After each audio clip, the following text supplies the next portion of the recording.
Colin Winkelmann was one of the many legendary riders to move to Greenville. He had been visiting the town for years, and when he made the move in 2000, he continued to blow everyone away. Colin Winkelmann was the craziest bastard I've ever met, but he was definitely one of the most passionate people I've ever met too. He was the guy that I would call to go ride. He's the guy I would call first to go out to the bar and have a drink. He was kind of my go-to guy. We hung out all the time. You call him up and you just, anything. Hey, you want to do this? Yeah, I'll do it. And he's there. You know, he's always down for anything. He was actually one of the nicest people I met when I first came to America. On the deck, I was in my first pro contest. I was real nervous and just didn't even feel like I should be there.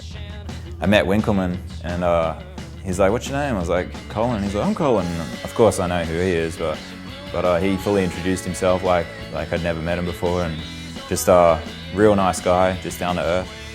I mean, he was an innovator. Like, he could always come up with wacky ideas. Really good technical rider.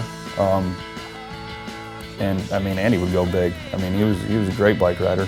He would come up with the craziest ideas and have it calculated right down to the 0.5 miles per hour you needed to pull him to jump over 30 cars.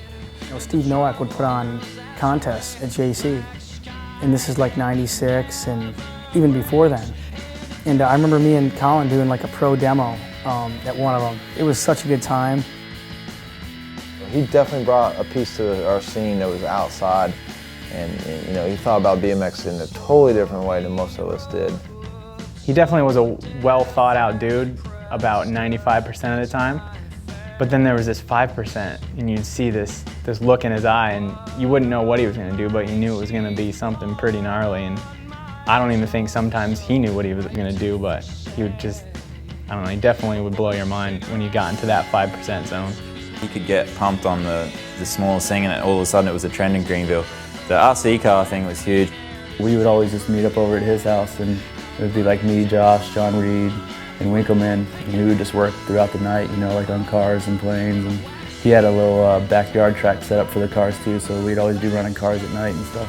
Everything that he would want to do was just 110%. He would never half-ass it. It was always to the extreme, or he'd always have to push it a little bit. Everything in life was like that.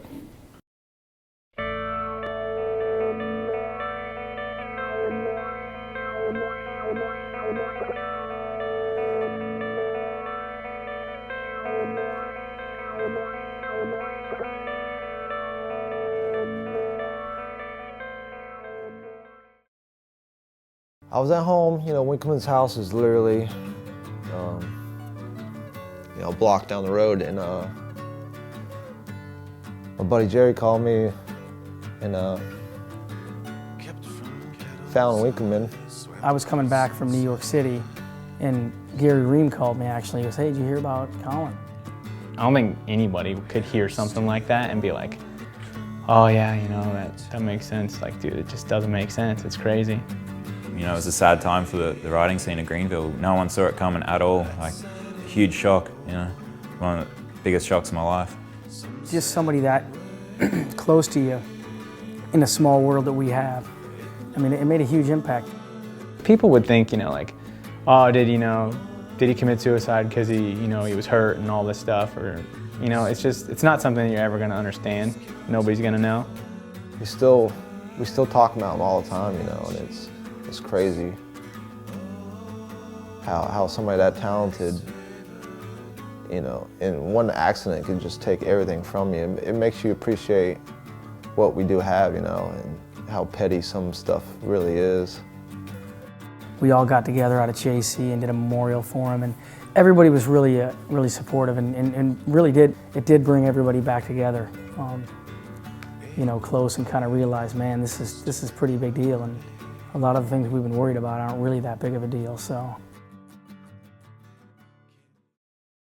Losing Colin was a tragic time in the Greenville scene, but the riders made sure to celebrate his life in a way that Colin would have truly loved. So before Colin passed away, he invented this thing called Destroyer Fest. And it is just a really big redneck party. Everything that will make a redneck laugh. You know, tons of beer, destruction derby of cars, any kind of burnout, anything that's gonna make a smoke show. We ended up making flyers for this. You know, in my backyard, we had a band playing, so we had pool jousting. We had this mud pit he wanted to do with one of those ladders that went up. So if you could make it up, this rope thing, you get a shot, and if not, you land in the big mud pit.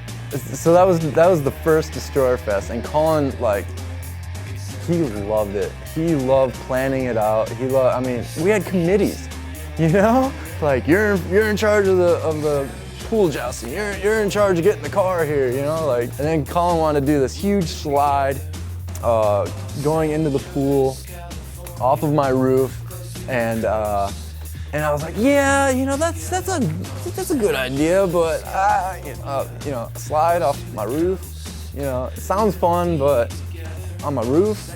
He went and pouted. He was floating in my pool, just pouting, really. So when he died, Josh come to me. He's like, you know what we need to do? And I was like, we need to do that slide, don't we? He's like, yep, let's do it. We worked all night on it. We put some lights out there so we could work, and we made that slide work. And that slide worked perfect.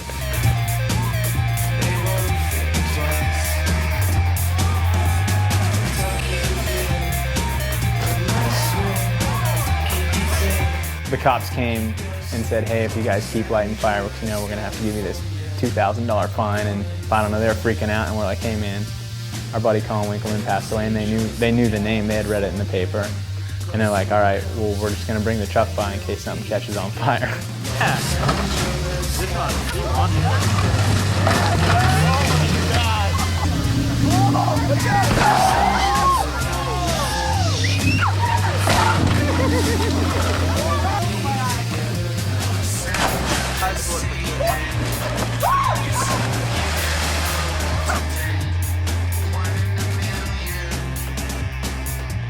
I think he definitely would have pointed out where we went wrong, where we could have gone bigger, could have blown something up bigger. Like, that was his thing. Like, it was always, oh, next time we got to do this. And there was, but the thing was, there was always a next time, you know? Whether he was doing a stunt or riding a contest or planning a Destroyer Fest, you know? It was always bigger and better, never satisfied. So I don't think he would have been satisfied. He would have been proud, but not satisfied.